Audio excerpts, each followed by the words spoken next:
Hello, my name is Jerry Hall. I just thought I would do a run through of Mark Herman's Gettysburg because I haven't really seen many yet. I've got the game laid out in my hotel room in Brisbane, Australia, all ready to go. For artillery, I think I will just randomly see if there's support or not without putting much thought into it. I've got a random dice roller on my other phone. The reinforcements are laid out.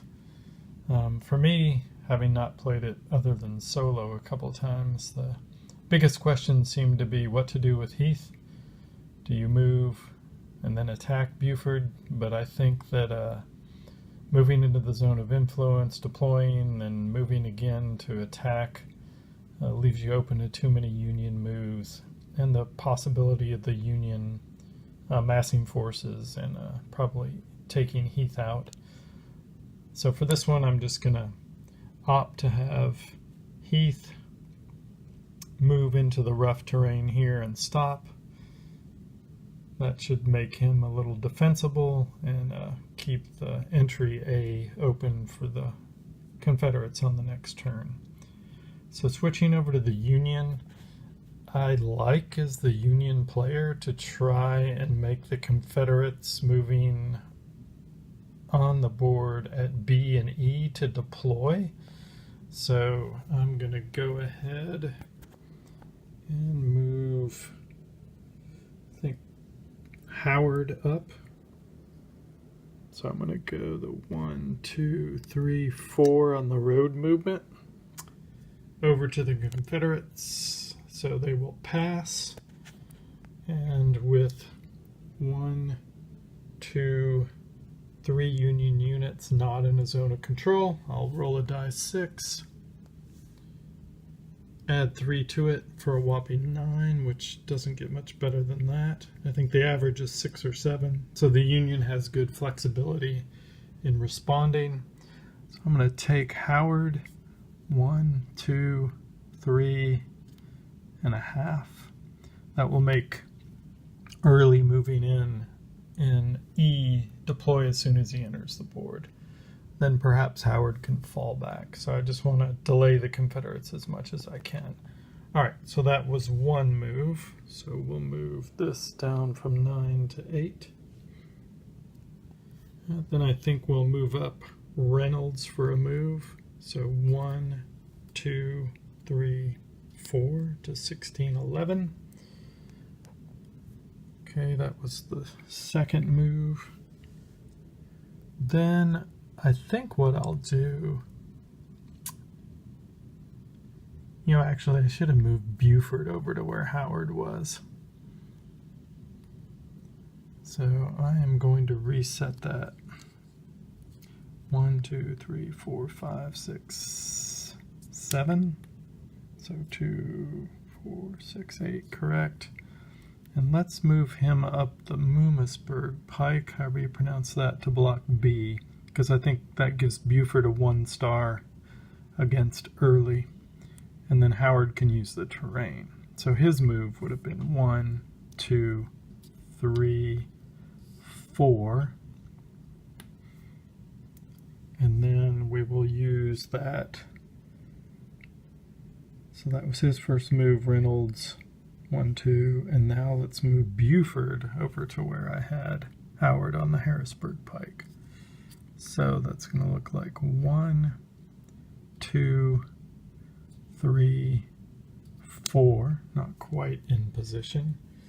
And then we'll go down one more and just move him into position.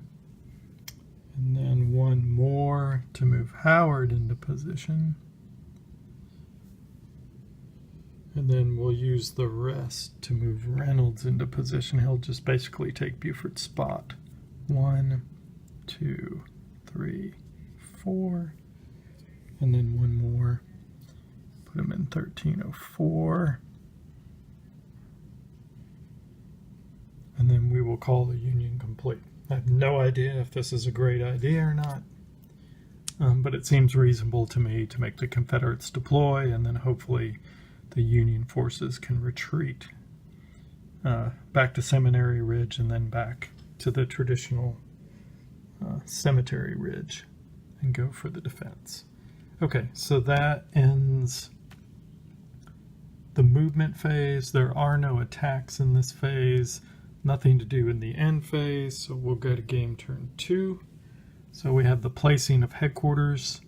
So I think it makes sense at this point to put the Army of Northern Virginia Lee somewhere around here. 1, 2, 3, 4, 5, 6, 7. 1, 2, 3, 4, 5, 6, 7. I don't see him. 1, 2, 3, 4. So that should be good enough coverage. I've got to keep Howard in 1, 2, 3, 4, 5, 6. So I could actually go in Gettysburg. 1, 2, 3, 4, 5, 6. I don't see them moving forward. So that should be good enough on the headquarters positioning. And there are no blown units to place. So really there's not a lot of risk in where the headquarters are. I learned that in some of my solo games. You got to be careful if you have blown units to put out. Sharpshooters don't turn up until turn 3. It's only turn 2. So we have the march formation determination. Everybody is in march formation. So no flipping for march or battle formation or exiting zones of control. So it goes back to the movement phase for turn 2 on the Confederates. And Reynolds is a tough nut to crack over on the Chambersburg Pike with no starred Confederate units. So any breakthroughs are probably going to have to come from the north and try to get Reynolds out of position, because attacking that 2-star unit in defensible terrain is +4 already without artillery factored in. And the Confederates need to get everybody on the board, so I don't see any advantage into them passing early. So I need to remember to put my Union reinforcements in place. So Sickles on K, Slocum on I, and then Early will be coming in at E, Rhodes at B, and then Pender and Anderson at A. Okay, I don't see any big advantage in the order that I do these. And I probably don't want Heath, Pender, or Anderson to get too close to Reynolds, because Reynolds could attack off that defensible terrain and make life miserable for those guys. So I'll just start over with Early. He'll move on to the board. He'll have to immediately go into battle formation. So that's the Confederate move. The Union move. So because Early can keep moving, although not very quickly, I could just move Buford back, because I don't necessarily want Early to attack him. Confederate could add the artillery, would give the Confederate a +3 against Buford at a +1. And I don't see moving Reynolds or Howard as advantageous at this point, although Reynolds could move to 1205 to keep Heath from sliding south and still force deployments along the Chambersburg Pike. The only risk here is Pender and Anderson could team up with Rhodes against Howard, which is probably the smart Confederate move at this point. And their zones of influence still cover here, so there would have to be deployment. So that's the risk that the Union forces are not really mutually supporting at this point. But so we'll go with that. So Reynolds moved from 1304 to 1205, although there could be risk there because now he's in battle formation. So that slows any of his movement down, but it does block Heath from coming down to the south. So we'll just have Rhodes come on. He'll immediately be deployed, and that locks Howard in place because he's in the zone of control, which flips Howard over to his battle formation side. So back over to the Union. So Reynolds has moved. He'll stay on the high ground. I'm not sure I need Buford to move, because if Early moves, then he's locked in place. And I do have Sickles and Slocum, so I think I'll move them up. So Slocum will come 1, 2, 3, 4 using road movement, probably to back Buford up. So it goes over to the Confederates. So I think they will bring Pender on. We won't use the road movement because I don't need to. So 1, 2, 3, 4. We'll go after Howard. Back over to the Union. Let's bring Sickles on. 1, 2, 3, 4. I think I counted that right. 1, 2, 3, 4. So the Union reinforcements are coming up. Just a question of how far to push them forward. Now I guess my other option could have been to move Slocum up to help Howard out. Because potentially, if the Confederate uses enough moves, he could get Heath here, which would put Howard locked into zones of control with no retreat. So why don't I relook that? Keep Sickles off. I'll look at Slocum perhaps going up. So he could go 1, 2, 3, go into battle formation, and then potentially move here south of Howard just to stop Heath from preventing Howard from retreating. So 1, 2, 3, 4, and then 2 moves. So we'll use road movement. 1, 2, 3. He'll go into battle formation, which is fine because I just need one more move out of him. So we have Slocum coming to back up Howard. Back over to the Confederates.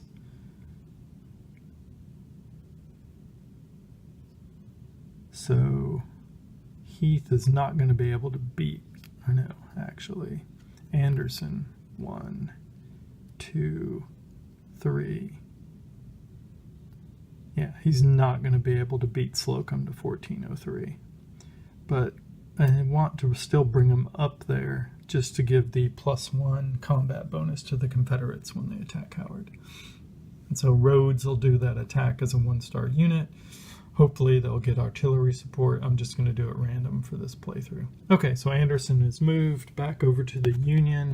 So we'll put Slocum in 1403, protecting Howard's southern flank.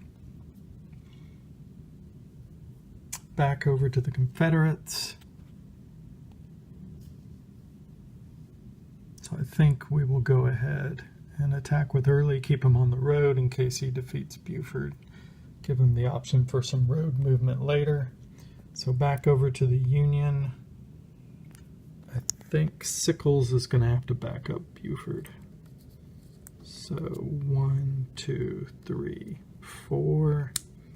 So Sickles is approaching Gettysburg with an eye toward backing Buford up in case Early wins that combat. Reynolds is pretty powerful. So really, Anderson needs to move. Okay, so the Confederates have, I guess, what you would call a corps attack, 3rd Corps and part of 2nd Corps against Howard set up. Back over to the Union, has to decide Sickles.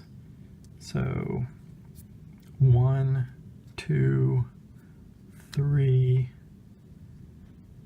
and then 4, and go into battle formation. So at least for Early to would have a couple battles to fight. Although by moving Sickles up that far, if he beats Buford and advances, then he gets a free attack against Sickles. So maybe I'll keep him back 1. So there's no defensible terrain between the open terrain north of Gettysburg, Gettysburg itself, and Cemetery Hill. I guess another option would be just to stop Sickles at Cemetery Hill for a worst case, but we'll go. Okay, sorry for the interruption. My iPhone ran out of memory. So we left off with Sickles, who I decided not to move into Early's zone of influence. So he remains in march formation. And then Pender up here, actually when he entered Howard's zone of control, would have gone into battle formation. So it's over to the Confederates now. The only thing they have left to do is to decide what to do with Heath over here.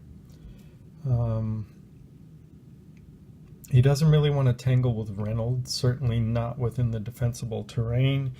even if the Confederates were to get artillery support, it would still be a +2 on the Confederate roll, but a +4 on the defender roll for Reynolds. And if the Union got artillery support, it would be +6 on the Union side, and Heath would certainly get eliminated. So the only question is just leave Heath where he is, so he's not subject to attack by Reynolds, or he could move up and maybe join in the core attack on Slocum and Howard. But I think as long as he doesn't get lured into being attacked, and actually he is in battle formation. It's funny how you miss these little things. So if Heath were to pass, the Confederate player were to pass, that would leave Sickles and Reynolds outside of zone of control. The Union would get to roll a die 6, get a 3 or 4 on average, +2. So, you know, they'd have 5 or 6 moves left. So Reynolds could not really outflank anyone here, and he's on defensible terrain. His zone of control and zone of influence kind of covers Chambersburg Pike, so he's probably in a good position. And I don't see that moving Sickles up would help, because Early could just choose to attack him instead of Buford, and then the Union would have 1 less of a die roll. So I think the Confederate player will pass. So the Union player is rolling a 3 +2, so 5, would have 5 moves remaining, and I just mark that there. And I really don't see that the Union has an advantage in moving. So this will end the movement phase, and we'll go over to the attack phase with the Confederate first. So the cavalry, Buford cannot attack Early, so Early doesn't need to attack right away. There's nothing here with Heath and Reynolds, so I think we'll lead off with the Confederate attack by Rhodes with the 1-star unit against Howard. So right now, without artillery support, Rhodes is at a +1 and Howard is at a +2 because of the defensible terrain. So I was going to do kind of shake up the artillery support chit and draw, but that's 50-50. So we'll go with the attacker first on artillery support or not. So for the Confederate player, we'll go with 1 to 3 is and 4 to 6 is not. So for the Confederate, they will not use artillery support. And then for the Union player, they will also not use artillery support. Okay, so no artillery committed this early in the battle. So Rhodes will attack at a +1, a 4, and then Howard will defend at a +2, which is a 3. So Howard is going to retreat because of the +1 differential. And fortunately, because Slocum protected his line of retreat, he can retreat down the Mummasburg Pike 1 to this defensible terrain 2 and can opt to stop his retreat there.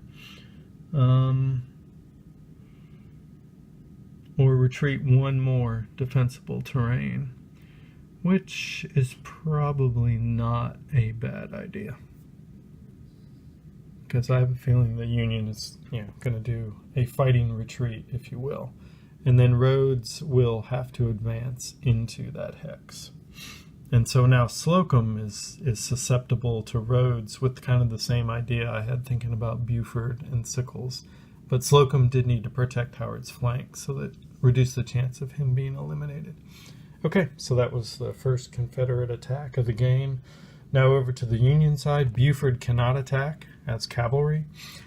So Slocum has a decision. He could attack Anderson in the open, but then he's just susceptible to as many attacks as not. So I think he will pass. So the Union passes. That triggers a Confederate roll, straight roll, no modifier. they can do 6 attacks. So that didn't help the Union cause there. So we'll mark 6 attacks remaining. So really the Confederates can just prosecute as they want now. So I think we'll keep the pressure up in the center. Rhodes will continue his attack as the best unit in that area. I don't know if my autofocus is working too well. Hopefully you can see that. So Rhodes is attacking Slocum in the open. We'll do the artillery support or not. So for the attacker first, the Confederate, again 1 to 3. So no support on the Confederate side, no support on the Union side. So I guess the artillery is not up in position yet. So that leaves Slocum, or Rhodes, attacking with a +1, Slocum defending with a straight roll. So Rhodes +1, ooh, a 7. That could be bad. Straight roll, a 2, so that is more than 5. So Slocum is eliminated. Not good for the Union. So we'll put Slocum in a dead pile over here. First casualty of the game. And Rhodes advances into that hex. So that kind of culminates that attack. There's no one in any more zones of control. And then we'll go back over to Early and Buford. The Confederates could get artillery support. Cavalry does not get artillery support, so we'll make that roll for the Confederates. Still no artillery, so it's consistent. So this is +1 versus +1, so really it's a wash. Confederate attack roll is a 6. And the Union defense roll is a 6, so it's a stalemate. So that was 2 of the attacks, right? So Early will just attack again. Again, we'll check for artillery support. Confederates, no, and there can be none for the cavalry. So this is again Early at a +1, a 3, and then Buford at a +1. A 3, a 4. So Buford wins that fight. Early cannot. Oh no, he can go this way and stop in the second hex of rough. So did not anticipate that. I guess close to the board edge is a bad place to have to retreat. I'm not going to check into the rules, but yeah, if you can't meet your retreat requirements, then that could be a problem. I'm going to pause it here. Okay, we're back. So we just completed Early's retreat. Buford, of course, doesn't advance as the defender. So this is the situation at the end of game turn 2. So the Union pursued a kind of forward defense, trying to make the Confederates deploy as far as possible, and not remain decisively engaged. So overall, it looks like that has kind of panned out, although they have lost the 12th Corps under Slocum to the combined Confederate 2nd and 3rd Corps attack along the Mummasburg Road. So we are now at the end phase, so there's no victory triggers, and we're at the beginning of turn 3. So Brendan's sharpshooters are available this turn, and then Hancock will come along the K road, K entry hex on the Confederate side. Johnson will enter along E, and then McLaws Hood will come in at the A entry. So some significant Confederate forces, but half the game is, we're going into the midpoint of the game, and the Confederates have not made substantial gains. So we go into the headquarters placement phase. Probably 1, 2, 3, 4, 5, 6, 7. 1, 2, 3, 4, 5. I don't see the Confederates venturing too much further south, so I think Lee can remain in place. And we will probably, there are no blown units, Tanner, so it doesn't matter that Lee is in Howard's zone of control, although I need to check. I don't think. So just bear with me. In an empty hex within 3 hexes of a friendly unit that is not in an enemy unit zone of control or influence. So Lee is not going that far south, unless he goes really far south. Well, 3 hexes of a friendly unit and not in a ZOI. So this forward Union defense has made things kind of interesting. Because the Union zones of influence go quite far. So he may, don't want him over there. 1, 2, 3, 4, 5, 6, 7, 8. He's going to have to go in the center. I think pretty much right there outside of the zone of influence. 1, 2, 3, 4, 5, 6, 7, 8. It's probably good enough for this turn. And Meade can probably fall back to Cemetery Hill. And again, I'm treating these as markers, so Meade being there has no impact on any unit occupying that. And then Brendan's sharpshooters, or Burden's sharpshooters, in an empty hex in a friendly unit zone of control. So somewhere where I would want to hinder Confederate movement. And it's probably over here. So I could put them next to Reynolds, and that way if Reynolds moves back, that road is still blocked for them using road movement. So I think I'll do that. So again, we got Lee having to displace back because of Union zones of influence across the board pretty much. Meade just dropping back for a precaution. 1, 2, 3, 4, 5, 6. So I don't see any advancing. Any Union forces will fall back.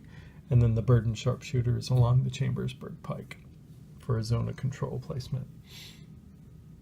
Okay, so that's the command phase. Organization phase. Reynolds and Heath are within. Howard and Rhodes. So Anderson flips to march. Pender flips to march. Early flips to march. Buford would have been in. He should have been in battle formation and now flips back to march formation. Okay, so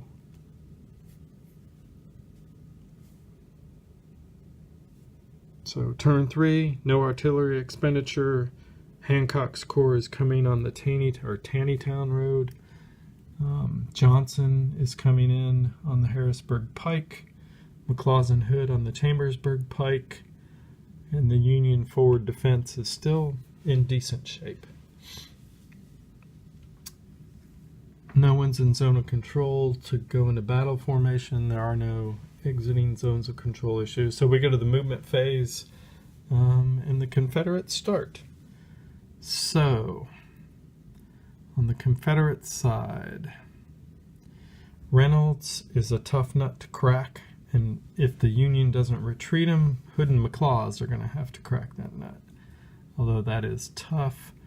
Although there's a chance with Heath and some of the other forces that they could outflank Reynolds. So Reynolds probably needs to get out of there, just from the Union perspective. So it might be worth moving Heath up just to lock Reynolds in a zone of control and try and kill him.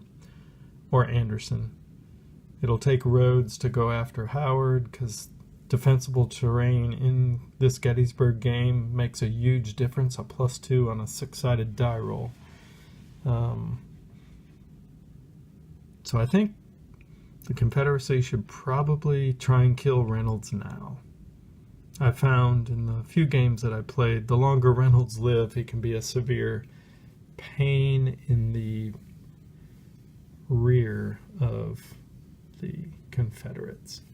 So I could move Heath up to try and lock Reynolds into place. The only way to do that, though, would be to move him in at 1104. And then if Reynolds does survive an attack, he could choose to attack Heath just to get out of there. But so we'll do that. We'll move Heath into Reynolds, and that locks Reynolds in place. So Reynolds is not retreating. Burden sharpshooters does somewhat protect his flank. They can still move someone into that hex. They're just not moving further. So it doesn't really help in this situation. So I could move Buford back. Although, no, he's fine where he is. We'll make them deploy again. This isn't interesting. I think we'll just pull Hancock up and make the Confederates show what they're going to do. So 1, 2, 3, 4. So Hancock's 2nd Union Corps comes forward. It is a 1-star unit, so it could be decisive. And now back over to the Confederates. So I could bring Rhodes to lock Howard in place, continue that attack, and that would give me, and I think I forgot to add the +1 for the having 2 units non-attacking friendly units when I did the Rhodes. So potentially Howard could have been blown, but Slocum was killed, so I just need to remember to look at the reference guide. So we could go for 2 core attacks, 1 on Howard and 1 on Reynolds to get those bonuses. So that's what the Confederates will try to build up to. So Rhodes will enter Howard's zone of control, which locks him in place. Buford is still okay because he's more than 1 hex away. Just a question of what I want to do with Sickles or Hancock. Hancock could help Howard not get surrounded potentially. So I think we'll reinforce the center with Hancock. So road movement 1, 2, 3, stop there. And he's a 1-star rating unit on defensible terrain, so that can help. Okay, so back over to the Confederates, who are just going to build on both sides. So I think McLaws comes in and he'll do the southern 1, 2, 3, or no, 1, 2. So the Confederates, the Union may want to pass here soon. And in fact, now may be the time to pass. And hope that the Confederates, they've got too many units to get a bad roll. I mean, they have 1, 2, 3, 4, 5, 6, not in a zone of control. 2, 4, 6. So they're going to, at worst case, get 7 moves, which would be 1, 2, 1, 2, flip, 3,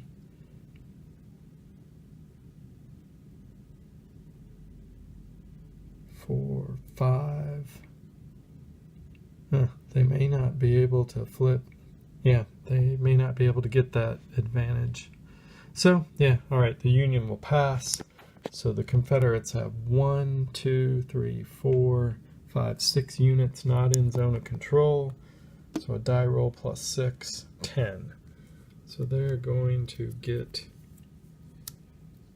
10 moves remaining. And so they definitely want to take out Reynolds. So that's going to be 1, 2, 3, 4,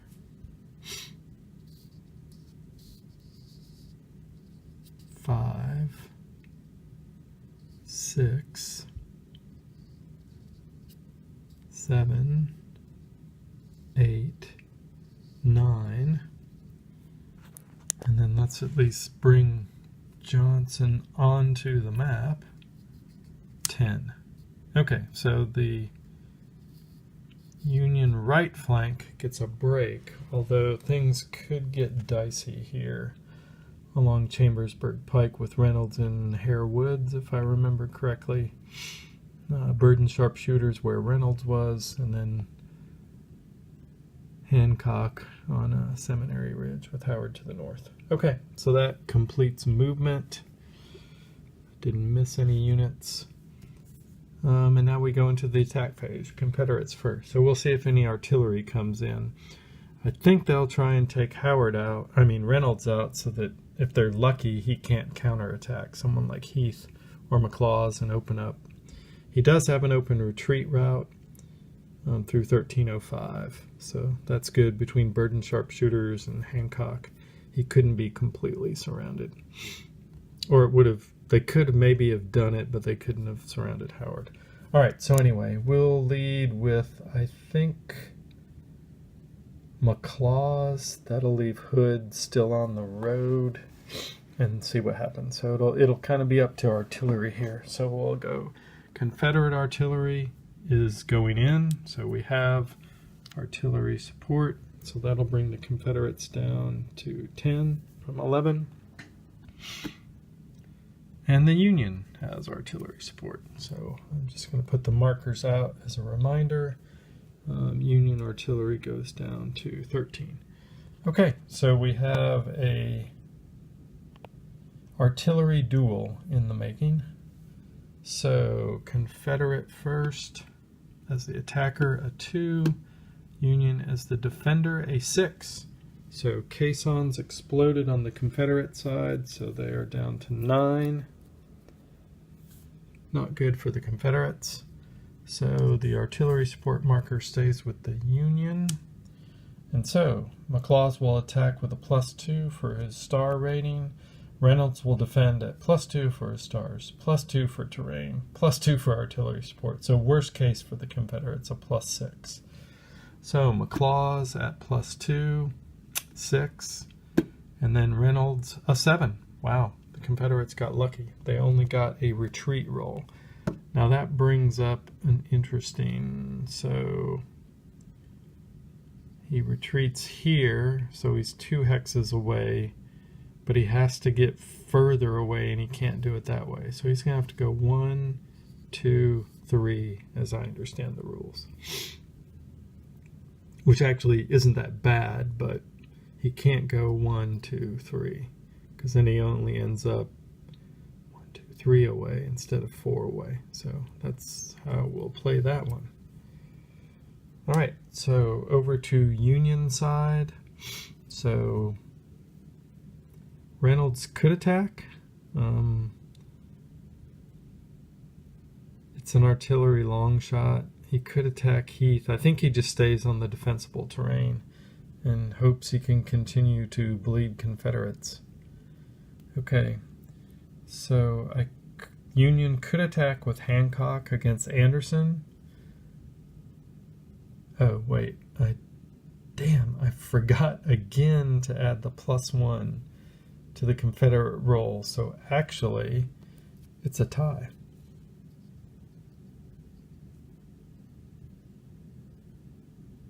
Yes, because the Confederates got +3 and the Union gets +6. So it ends up being 7 and 7. Okay, very important to not forget when you have 2 non-attacking units, the attacker gets another +1. I think I'll have to make like a counter as a reminder for that. In fact, I'm going to pause and do that. Okay, so I'm back. So this is what it would have looked like, should have looked like before the battle. You can see I made a counter that just says +1 core attack. I know that that means 2 or more non-attacking units. So McLaws would have attacked at +3. Reynolds would have defended based on his stars, the terrain, and the artillery support at +6. So they both rolled a 7. The Confederates got extremely lucky in that case that this ended up being a stalemate. So we'll take the core attack marker off, the artillery support marker off. Okay, and so now we're back over to the Union side. So the options here are Hancock attacking Anderson. So Hancock would have a +1, Anderson would have a +2, and this would break up the potential of another Confederate corps attack. Or Howard could attack Rhodes, but then he'd have to advance into the middle, and that would kill his retreat. So to mitigate the Howard corps attack, I think I'll go ahead and attack with Hancock. This is a little bit risky.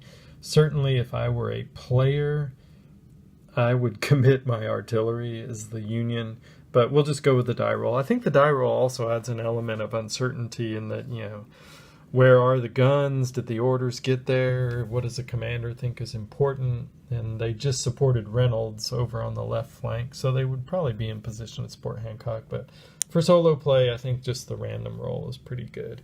So we'll do the attacker first in this case. Is there artillery support or not? So for the Union on Hancock, there is artillery support. I'll put their marker out. And on the Confederate side for Anderson, there is not. So the Union goes down to 12. So Hancock is going to attack at a +3. Anderson will defend at a +2. So Hancock at +3 is a 6. Anderson at +2 is a 3. So Anderson is blown.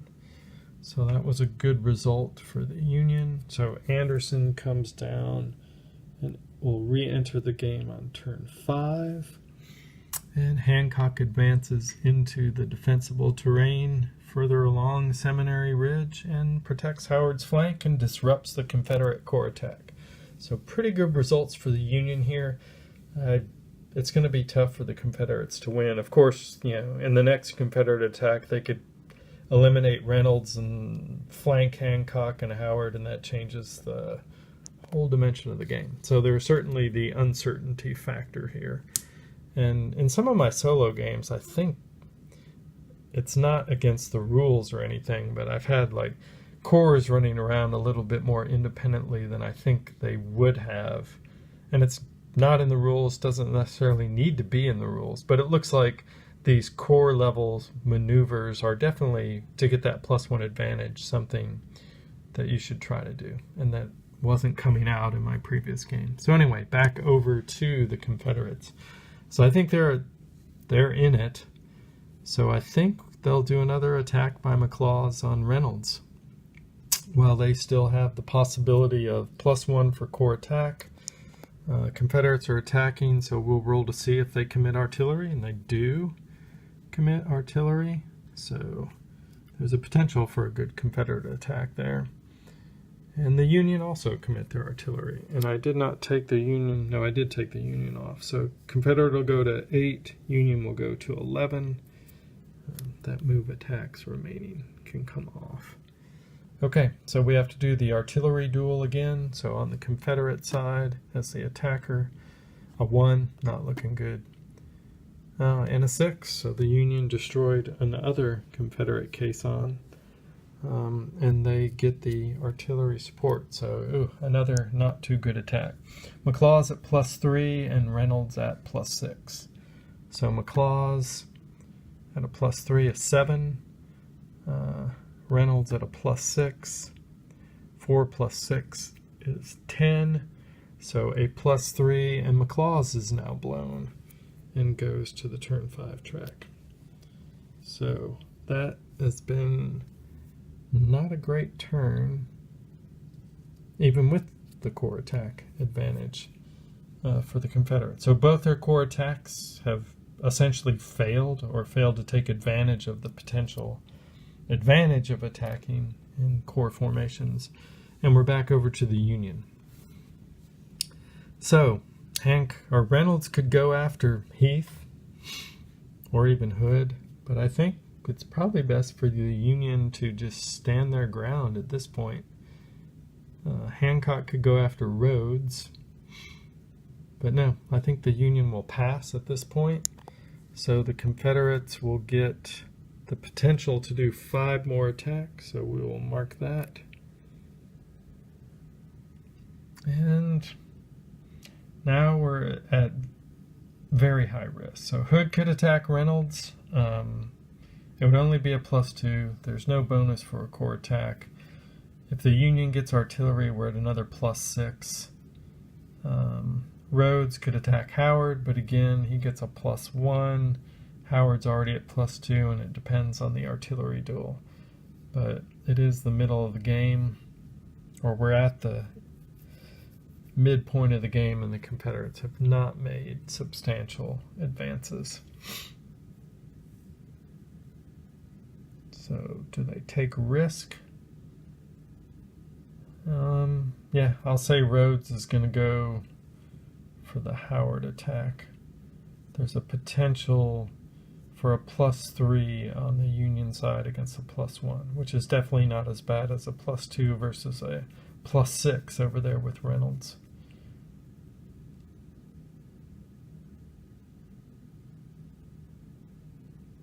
Defensible terrain, huge in the Civil War. I think it definitely plays out in this game. I'm actually going to leave this to it. no, I'll do the attack. So Rhodes will attack Howard. Will the Confederates commit artillery? They should. They won't. Will the Union? They also will not. So stingy on the artillery. So the Confederate will do their first of up to 5 attacks. So we have a +1 against a +2. So Rhodes is the attacker, +1. Good roll for the Confederates, a 7. Howard at +2, a 5. So he did knock him off the ridge to defend 2. So Howard will go back along the road. And he'll have to retreat the full amount because there's no defensible terrain to stop it. And Rhodes will mandatory advance onto the ridge. Okay, so that was better for the Confederates. They're still not in great shape. So the Confederates have the choice now to have Rhodes continue that attack at a +1 against a +3, discounting the possibility of artillery. But this could change the game, and if the Confederates don't, so I think they will take some more risk. Hey, it's just a solo game. Alright, so the key here is artillery support. So for the Confederates, yes, they will commit artillery support, and for the Union, they will not. Okay, so this is a +3 to +3, so this is essentially a straight roll. So Rhodes, a whopping 1 + 3 is 4. Hancock, 6 + 3 is 9. So Rhodes gallantly dies attacking along the ridge. Not good for the Confederates. So we're at 1 casualty on each side, but that was a starred casualty on Rhodes and an ignominious end to, I think, Southern attacks. Hood could push their luck, and if he lost, I think I'd just have the Confederates concede the game at this point. So I think we will do that. Hood's got to do a last-ditch attack to see if he can dislodge Reynolds. So is there artillery on the Confederate side?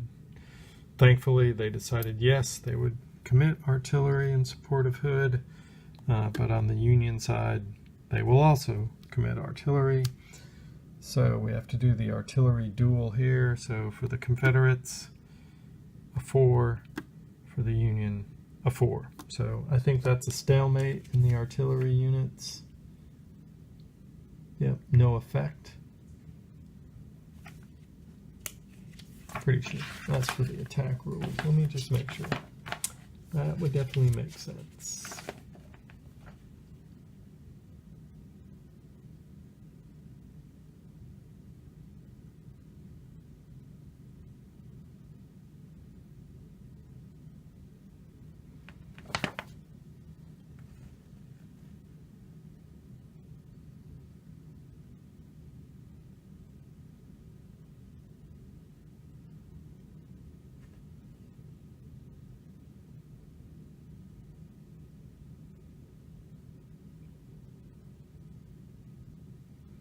Yep, if there's a tie, neither player adds anything.